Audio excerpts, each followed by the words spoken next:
여기 계신 외신기자클럽 회원분들도 잘 아시겠지만 대한민국은 지난 반세기 동안 유례없는 성공의 신화를 써왔습니다. 특히 경제적인 성공과 거정뿐만 아니라 절차적 민주주의 완성이 조화를 이룬 한국 사회의 성장과 발전은 많은 개발도상국들에게 미래의 희망을 전해주었다는 큰 의미가 있습니다. 하지만 1996년 OECD 가입 이후 1997년 국가의 근본을 뒤흔든 외환위기 충격은 대한민국 성공신화의 그림자를 길게 드리었습니다.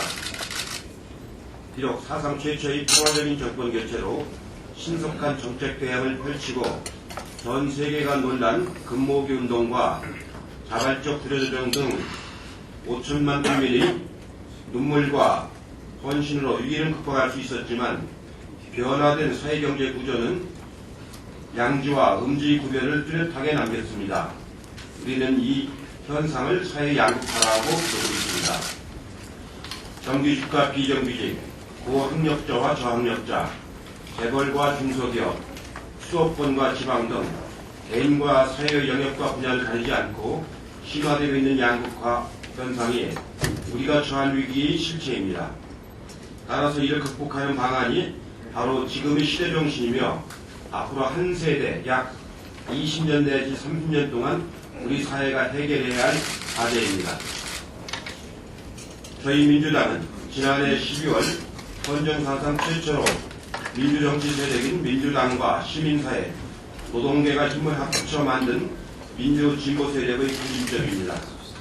특히 수권 능력을 갖춘 제1야당이 노동계와 직접 손을 잡은 일은 매우 특별한 의미가 있습니다.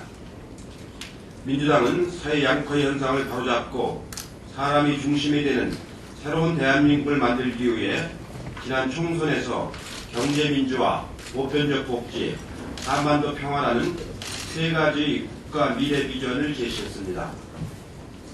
이들 세 가지 비전은 최종적으로 민생, 즉 중산층과 서민의 삶을 안정되게 지탱하는 버팀목이 될 것입니다. 2012년의 시대 정신은 결국 민생을 살리는 것이고 이는 민주, 복지, 평화 공동체를 만들어가는 것이라고 할 수 있습니다. 이 세 가지 비전 중에서 첫 번째 과제는 경제민주화입니다. 우리는 우리 사회가 직면한 경제적 불공정, 경제적 양극화를 해결하는 것을 경제민주화라고 합니다. 경제민주화를 한마디로 정의한다면 서민과 중산층과 함께 잘 사는 나라를 만드는 것이라고 말할 수 있습니다. 중산층과 서민들이 행복하게 살 수 있으려면 무엇보다 정부가 안정된 고용정책을 펴서 국민 개개인의 소득을 보장해 주어야 합니다.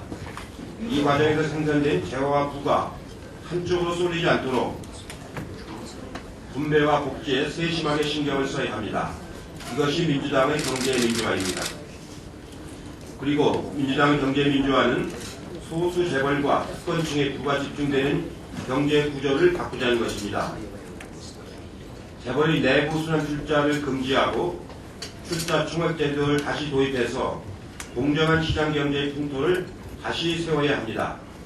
불공정한 하도급 관행을 개선하고 HRD에 대한 국가의 기본 투자를 확대하여 중소기업도 경쟁할 수 있는 건강한 기업 생태계를 만들어야 합니다. 이러한 경제 정의가 실현될 때 국민 누구나 안정된 일터에서 일한 만큼 대접받는 경제 체제를 만들 수가 있습니다.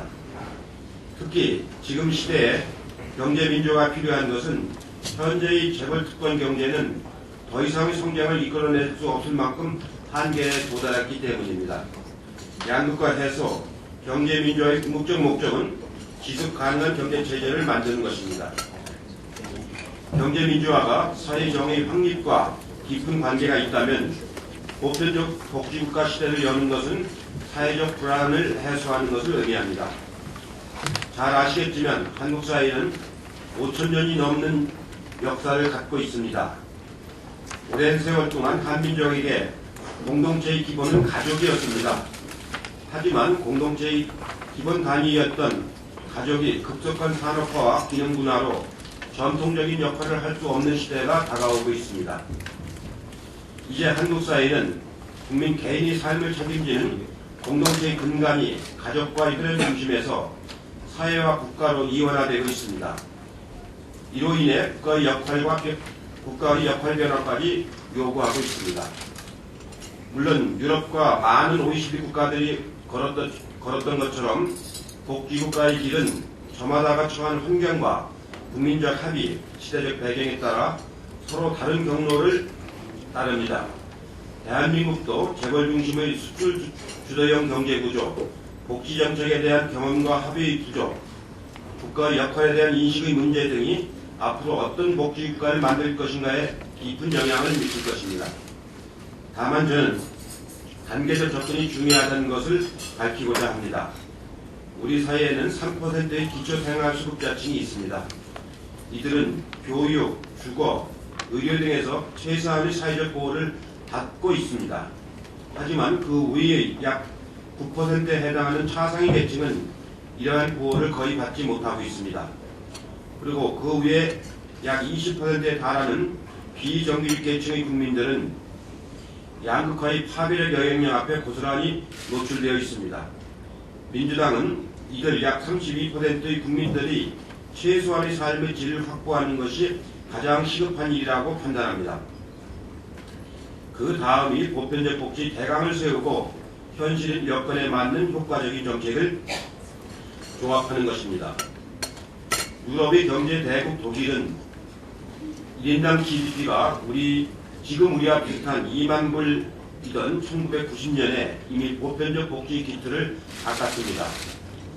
20년이 지난 지금 독일 국민들은 가계 수입의 60%는 직장에서 받는 임금으로 벌어들이지만 나머지 40%는 의료비, 실업수당, 장애수당, 노후연금 등 국가로부터 지원받는 보편적 복지정책을 통해 마련하고 있습니다. 이래야 양극화를 극복할 수 있습니다. 사람이 사람답게 사는 세상을 만들 수가 있습니다. 결국 경제민주화와 보편적 복지 두 가지 전략은 사회의 이동성, 소셜 모빌리티를 높이고 각자의 노력과 헌신에 따라 더 나은 삶을 살 수 있는 21세기 대한민국의 새로운 성공 모델을 제시할 수 있다고 생각합니다. 다음에는 이러한 대한민국의 새로운 비전을 만들어가는데 가장 근본적인 문제이자 현실적인 장벽인 한반도 평화 문제에 대해서 말씀을 드리겠습니다. 한민족의 평화는 매우 각별한 단어입니다. 일본의 불법적인 강제 병합과 식민 통치, 동족 상잔의 전쟁과 냉전의 최전선을 경험한 우리에게 평화는 너무나 소중한 가치입니다. 아직도 전세계적 냉전이 끝나고 하지만 전세계적 냉전이 끝나고 20여 년이 흐른 오늘에도 한반도의 항구적 평화는 아직도 미래의 일로 남아 있습니다. 하지만 돌이켜보면 한국인들은 평화의 시대를 열기 위해 끊임없이 노력해왔습니다. 비록 군사정권의 후예였지만 노태우 정부는 냉전의 해치기를 맞이하여 러시아, 중국과 수교를 수립하고 북한과 남북 기본 합의서를 체결했습니다. 김영삼 정부는 경직된 남북관계를 남겨놓기는 했지만 남북 정상회담을 진심으로 추진했습니다. 그리고 민주정부 10년 동안에는 한 번 더의 화해와 협력, 교류를 위한 중대한 진전이 있었습니다. 고 김대중 대통령께서는 분단 4세기 만에, 분단 반세기 만에 남북 정상회담을 열고 민족의 공동 번영과 화해 협력의 약속을 담은 6.15 공동선언을 발표했습니다. 그 뒤를 이어 고 노무현 대통령께서는 제2차 남북 정상회담을 개최하고 14선언을 발표하여 남북 경제협력과 한반도 평화를 위한 구체적인 이행 방안을 남겼습니다. 하지만 2008년 집권한 이명박 정부의 등장 이후 이 모든 성과가 물거품처럼 사라지고 있습니다. 이명박 정부는 과거의 냉전의식에 사로잡혀 이미 끝나버린 남북 대결의 구도에 빠져버렸습니다. 남북 간에는 상호 비방과 위협을 넘어 군사적 충돌까지 발생하는 일이 일상처럼 벌어지고 있습니다. 이대로 가면 이명박 정부는 유일하게 한반도 평화를 발전시키지 못한 무능한 정부로 끝나고 말 것입니다. 갈등과 대립의 악순환에서 빠져나와 다시 평화의 길을 찾아야 합니다. 저는 한반도 문제의 핵심 현안인 북핵 문제를 해결하고 한반도와 동북아의 안정된 평화를 가져올 수 있는 해법은 한반도 평화체제 논의를 빨리 매듭짓는 일이라고 생각합니다. 특히 핵 이후의 북한을 생각한다면 평화체제가 반드시 필요합니다. 북한이 핵을 포기하게 되면 동북아 각국이 제도적 차원에서 합의한 평화체제야말로 스스로를 지켜줄 방패가 될 수 있습니다. 그리고 북한이 안정을 느껴야 남북 대화와 협력도 과거의 성과를 넘어 남북 공동체 건설을 위한 진정한 논의가 시작될 수 있을 것입니다. 그리고 중요한 것은 평화는 경제 문제이기도 하다는 사실입니다. 2011년을 기준으로 우리나라 국방비는 282억 불로 GDP 대비 2.7%에 달합니다. 물론 미국의 4.8%보다는 낮지만 우리와 인구가 비슷한 OECD 국가들인 독일의 1.4%, 프랑스의 2.3%, 일본의 1%에 비해 훨씬 큰 부담을 안고 있습니다. 한반도에 평화가 정착된다면 우리 국방 예산에서 최소한 50억 불 이상의 재원을 국민의 삶을 위한 정책에 당장 투입할 수 있습니다. 동북아시아의 평화 구조가 수립된다면 국방비는 현재 절반으로도 충분할 것입니다. 북한 역시 과도한 군사비 부담에서 해방되어 그 재원을 국가경제 재건에 투입할 수 있습니다. 평화가 바로 경제입니다. 지금까지 말씀드린 것처럼 대한민국은 세 가지 도전에 직면해 있습니다. 하지만 이 큰 도전에 직면하여 저는 오히려 새로운 희망과 기회를 생각합니다. 일찍이 토인비가 현명하게 지적했듯이 인간의 역사는 도전에 대한 응전의 기록이며 또 인간은 응전을 거쳐 역사를 발전시켜 왔습니다. 인간은 위기에서 기회를 만들어내고 단순히 위기를 넘는 것이 아니라 위기를 새로운 시대의 자양분으로 삼곤 했습니다. 다시 말씀드리지만 경제민주화, 보편적 복지, 한반도 평화의 세 가지 비전으로 대한민국은 새로운 도약의 기회를 맞이할 것입니다. 이제 마지막으로 2012년 12월 대통령 선거를 어떻게 전망하는지에 대해 말씀드리겠습니다. 저는 개인적으로 국회의원에 6번 당선되어 20년이 넘는 세월을 현실 정치에 몸담아 왔습니다. 그동안 2번의 대통령 선거와 2번의 서울시장 선거를 직접 치러낸 경험이 있습니다. 제가 생각할 때 결국 대선은 진보 진영과 민주 진보 진영과 보수 진영의 1대1 경쟁 구도가 될 것입니다. 그리고 현재 객관적 여건을 고려하면 민주 진보 진영에 충분한 승산이 있다고 생각합니다. 먼저 보수 진영의 주력인 새누리당의 대통령 후보는 특정 개인의 추대 형태로 결정될 가능성이 점점 높아지고 있습니다. 하지만 얼마 전 미국의 뉴욕타임즈가 그분을 독재자의 딸이라고 규정하고 아버지의 후광이 대중적 인기 원천이자 제약 요인이라고 평가한 것처럼 불행하게도 자신만의 비전과 정책을 갖고 있다기보다는 선조가 남긴 공과의 그늘에서 성장한 한계를 갖고 있습니다. 그래서 대한민국의 새로운 미래를 개척하기보다는 성장 제일주의와 재벌 특혜, 획일화, 중앙집권, 반공, 충성과 보훈 등 인식과 정책 모두가 과거의 유산 속에서 맴돌게 될 것으로 보입니다. 이미 새누리당은 사당화의 조짐을 보이고 있습니다. 소통에 대한 요구는 칙령과 같은 후보의 말 한마디에 무력해지고 있습니다. 반면에 표가 될 만한 일이라면 무슨 일이든지 나서고 있습니다. 이명박 대통령의 허황된 747 구호의 밑바탕이 되었던 세금은 줄이고 규제는 풀고 법치는 세운다는 줄푸세 공약을 갑작스레 벗어던지고 경제 민주화라는 새 옷으로 갈아입었습니다. 하지만 우리 속담에 있는 빛 좋은 개살구라는 말이 있습니다.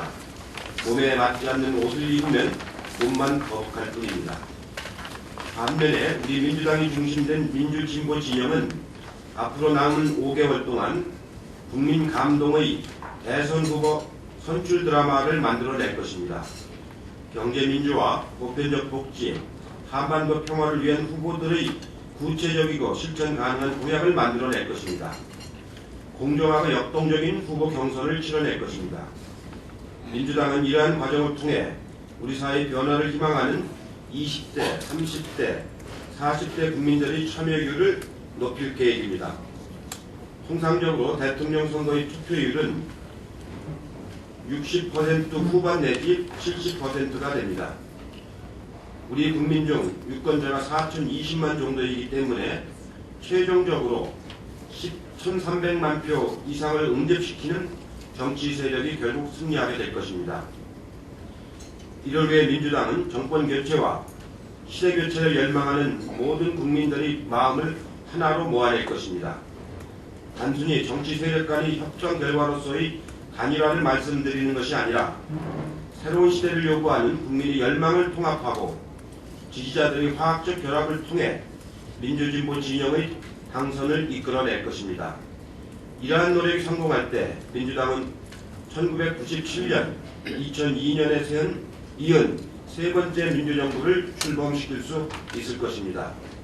존경하는 스티브 허만 회장님과 서울 외신기자 클럽 회원 여러분, 민주당은 지난 반세기 동안 중산층과 서민의 삶을 지키는 일을 정치 활동의 근간으로 삼아왔습니다. 앞으로도 민주당은 오직 민생 문제 하나만 생각할 것입니다. 이번 대선에서 반드시 승리하여 2013년 체제 민주복지평화공동체를 만드는 일에 최선을 다할 것입니다. 많은 성원과 관심을 부탁드립니다. 대단히 감사합니다. 감사합니다.